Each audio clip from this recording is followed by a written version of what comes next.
अस्सलामुअलैकुम, नमस्ते, सत श्री अकाल, वेलकम। मेरा नाम है वकास हैदर। आप देख रहे हैं रिएक्शन फंडा। मैं उम्मीद करता हूँ बिल्कुल ठीक ठाक होंगे, खुशबाश होंगे, एकदम मस्त होंगे। आज जो वीडियो मैं लेके आया हूँ, जिस वीडियो पे मैं रिएक्शन देने जा रहा हूँ, इस वीडियो की रिक्वेस्ट 2 दिन पहले मेरे बहुत ही प्यारे रिएक्शन फंडा फैमिली के मेंबर हैं, उन्होंने मुझे कमेंट सेक्शन में बोला कि भाई आप इस वीडियो पर रिएक्शन दें। और इनके ओरिजिनल नेम का तो मुझे नहीं पता, लेकिन उनकी आईडी जो है उसका नेम है क्रिकेट जी। बढ़ते हैं वीडियो के टाइटल की तरफ। वीडियो का टाइटल है Mahabharat war scene, Mahabharat story, Karan Arjun Krishna. जिस चैनल से ये वीडियो ली है उस चैनल का नेम है ज्ञान विला। वीडियो का ओरिजिनल लिंक और चैनल का नेम आपको डिस्क्रिप्शन में मिल जाएगा। मजीद आगे बढ़ने से पहले अभी तक जिन दोस्तों ने वीडियो को लाइक नहीं किया, यार वीडियो को लाइक कर दो। चैनल पर नहीं हुए हैं तो चैनल को सब्सक्राइब कर दो। सब्सक्राइब के बटन के साथ आपको घंटी का बटन मिलेगा, उसको प्रेस करके आप हमारे चैनल के मेंबर बन जाएं ताकि मेरी हर न्यू रिएक्शन इंटरेस्टिंग वीडियो का नोटिफिकेशन आपको मिलता रहे। Let's start the video. Mahabharat Hindu धर्म की एक ऐसी गाथा है जिसमें अनेक पात्र हैं। प्रत्येक पात्र अपने आप में ही एक पहेली है और प्रत्येक पहेली का उत्तर जरूर होता है और वह उत्तर समय आने पर ही हमें मिलता है। आज महाभारत की एक पहेली के उत्तर को तलाशने की कोशिश करेंगे। वह पहेली है कि आखिरकार भगवान श्री कृष्ण कुरुक्षेत्र रणभूमि में कर्ण को देखकर क्यों भाग खड़े होते हैं। महाभारत गाथा में श्री कृष्ण को कई बार रण छोड़ भी कहा गया है। इसका मतलब यह नहीं कि श्री कृष्ण डरपोक थे, बल्कि श्री कृष्ण अकालदर्शी थे। वह भविष्य में होने वाली घटनाओं को पहले से ही भाप लेते थे और इसी अकालदर्शिता के चलते वह कई बार रणभूमि में अपने अनुकूल स्थिति ना होने के कारण रणभूमि से अलग भी हो जाते थे।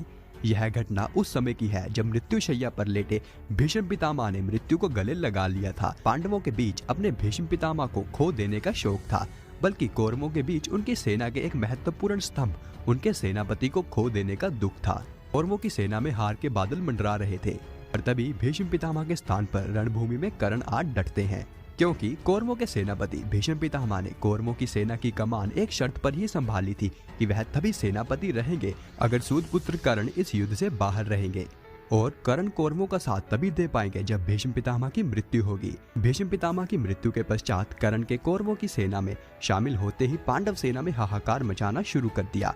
गुरु द्रोणाचार्य और अंगराज कर्ण ने युद्ध भूमि में ऐसा युद्ध कौशल दिखाया जिससे यह सिद्ध हो गया कि कौरव इतनी जल्दी हार मानने वाले नहीं हैं। जीत का पलड़ा अब कौरव सेना की ओर झुकने लगा था। तभी कर्ण एक मंत्र उच्चारण करते हैं और उनके हाथ में एक अचूक शक्ति आ जाती है।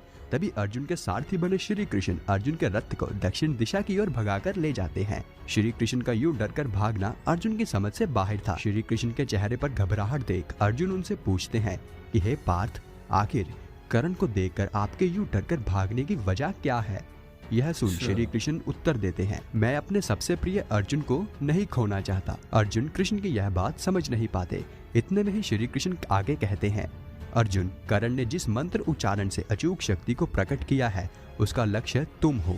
तुम्हारे ही वध के लिए कर्ण ने इस शक्ति को अपने कवच और कुंडल दान देने के पश्चात इंद्रदेव से प्राप्त किया था, और इसी कारण ही मैं तुम्हें कर्ण से इतनी दूर ले आया हूँ, क्योंकि इंद्र की इस शक्ति का काट किसी के पास नहीं है। वह शक्ति जिसके भी स्पर्श में आएगी उसकी मृत्यु निश्चित है। कृष्ण मुस्कुराते हैं और कहते हैं कि मैं इतनी आसानी से अपने प्रिय अर्जुन को खोने नहीं दूंगा। हमें कर्ण की इस शक्ति का काट तो ढूंढना ही पड़ेगा। यह सुनने के बाद अर्जुन उम्मीद भरी निगाहों से वासुदेव की ओर देखते हैं और अपना गांडीव धनुष उठाकर युद्ध के मैदान में डट जाते हैं। श्री कृष्ण को अब ऐसे योद्धा की तलाश थी जो कर्ण की शक्ति से अर्जुन को बचा सके। मैदान में सूर्यास्त के साथ युद्ध समाप्त हो जाता है। श्री कृष्ण भीम के पास जाते हैं और उनसे कहते हैं कि तुम इतना महत्वपूर्ण युद्ध लड़ रहे हो, लेकिन तुम्हारा बहादुर पुत्र घटोत्कच कहाँ है? मैंने अभी तक उसे नहीं देखा। यह सुनते ही भीम घटोत्कच को युद्ध के मैदान में पहुंचने का आदेश देते हैं। अगले ही दिन घटोत्कच रणभूमि में आ पहुंचते हैं। युद्ध के मैदान में घटोत्कच दैत्य को देख कौरव और पांडव पक्ष दोनों ही दंग रह जाते हैं, क्योंकि उससे पहले किसी ने भी भीम और राक्षसी हिडिंबा के दैत्य पुत्र घटोत्कच को नहीं देखा था। घटोत्कच से हैरान कौरव अब अपनी मौत को सामने देख रहे थे, क्योंकि उन सभी के अस्त्र घटोत्कच का बाल भी बांका नहीं कर पा रहे थे। जल्द ही उसने कौरव सेना को तिनके के समान उखाड़ना शुरू भी कर दिया था। यह द्रोण अपनी सेना को बचाने के लिए कर्ण के पास जाते हैं और कहते हैं कि अब इस महासंकट को केवल तुम ही रोक सकते हो। इंद्रदेव से प्राप्त हुए दिव्यास्त्र जो तुम्हारे पास है उसका उपयोग करो और हमारी लाचार पड़ी सेना को बचाओ। यह सुन कर्ण द्रोणाचार्य से कहते हैं कि इस दिव्यास्त्र का उपयोग केवल एक ही बार किया जा सकता है आचार्य, और मैं इसका उपयोग केवल अर्जुन पर ही करना चाहता हूँ। कर्ण द्वारा अर्जुन के वध की बात सुनते ही द्रोण अंदर ही अंदर गुस्से से भर जाते हैं, क्योंकि अर्जुन आचार्य द्रोणाचार्य के सबसे प्रिय थे और वह कभी नहीं बर्दाश्त कर सकते कि कर्ण के हाथों अर्जुन का वध हो। इसलिए अब वह कर्ण को घटोत्कच को मारने की आज्ञा देते हैं और कहते हैं कि जीवित रहोगे तब ही तो अर्जुन को मार पाओगे। तुम्हारी जिद की वजह से मैं कौरव सेना को संकट में नहीं डाल सकता, इसलिए कौरव सेना के सेनापति के रूप में मैं आदेश देता हूँ कि तुम जल्द से जल्द दिव्य अस्त्र का उपयोग घटोत्कच पर करो। उसके बाद कर्ण दिव्य अस्त्र से घटोत्कच का वध कर देते हैं। घटोत्कच की मृत्यु से पांडव सेना में शोक की लहर दौड़ जाती है, लेकिन कृष्ण के चेहरे पर दुख की जगह खुशी नजर आ रही थी। आखिर श्री कृष्ण ने अपने प्रिय अर्जुन की रक्षा जो की थी। अब तो शायद आप समझ ही गए होंगे कि आखिरकार श्री कृष्ण कर्ण से डरकर क्यों भागे थे। अगर आप अर्जुन और कर्ण के मध्य का वह महायुद्ध देखना चाहते हैं तो ऊपर आई बटन पर क्लिक कर देख सकते हैं, या फिर चैनल सब्सक्राइब कर हमारी सभी वीडियोस का आनंद भी उठा सकते हैं। यह बिल्कुल फ्री है और साथ ही बेल चैनल को भी नोटिफिकेशन आइकन सब्सक्राइब ऑन कर कर ताकि दें फ्यूचर और में साथ जब मेरे भी चैनल वीडियो को भी डालूं वो सब्सक्राइब आप कर तक दें। पहुंच वीडियो को सके। शेयर भी दोस्तों के साथ कर दिया इस करें। वीडियो को देखने के लिए आपका धन्यवाद। धन्यवाद जी। तो गाइज ये थी वीडियो।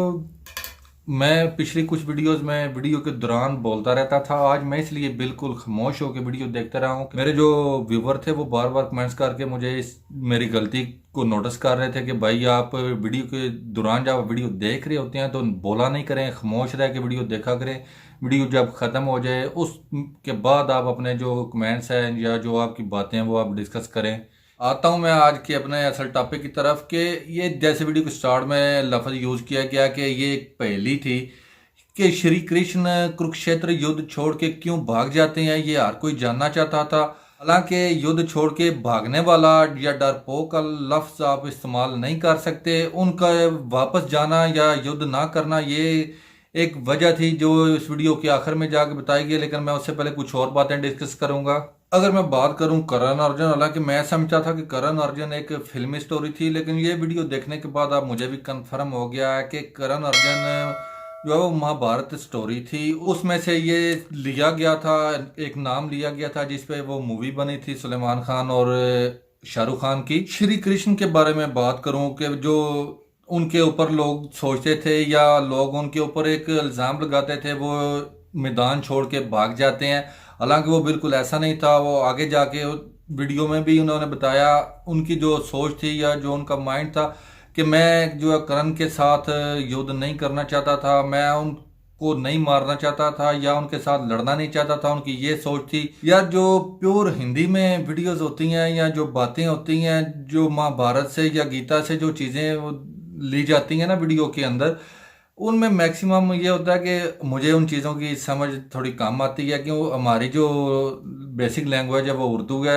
उर्दू और हिंदी में बहुत ज़्यादा डिफरेंस है, ये आप लोग समझते हैं। अगर कोई बात गलत बोल दूं या आपको कोई बात गलत लगे तो मैं सॉरी करता हूं जी। तो गाइस कैसी लगी आपको ये वीडियो और कैसा लगा आप लोगों को मेरा रिएक्शन, कमेंट सेक्शन में मुझे ज़रूर बताना। मिलते हैं नेक्स्ट वीडियो में। अपना ख्याल रखें, हंसते रहें, मुस्कुराते रहें, खुश रहें, आबाद रहें। अल्लाह हाफिज़।